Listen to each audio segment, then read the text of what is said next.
ప్రతి రిలేషన్షిప్లో ఫైట్స్ చాలా కామన్. సో ఇవాళ మన వీడియోలో హెల్దీ ఫైట్స్ ఎలా చేసుకోవాలో నేను మాట్లాడతాను.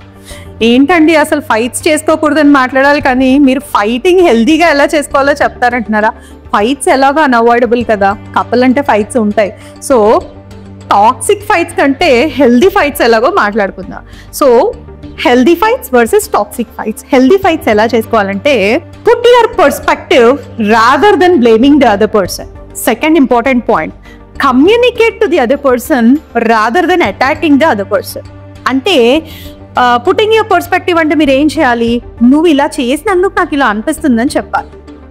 కానీ జనరల్గా మనము అవతల వాళ్ళని బ్లేమ్ పర్స్పెక్టివ్లోకి అప్రోచ్ అయినప్పుడు ఏం చేస్తాము, నీ మూలంగానే ఎప్పుడు ఇలా జరుగుతుంది, నువ్వు ఎప్పుడు ఇంతే, నీ జన్మంతా ఇలాగే, this is the way we blame the other person.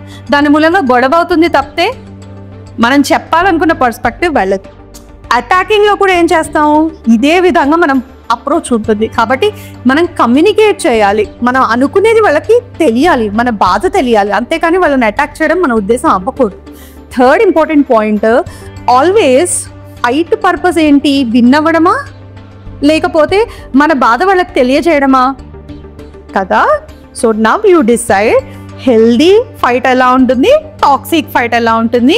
ఇప్పటిదాకా మీ ఇళ్లలో జరిగేవి హెల్దీ ఫైట్సా, టాక్సిక్ ఫైట్సా? Just comment below. All the best.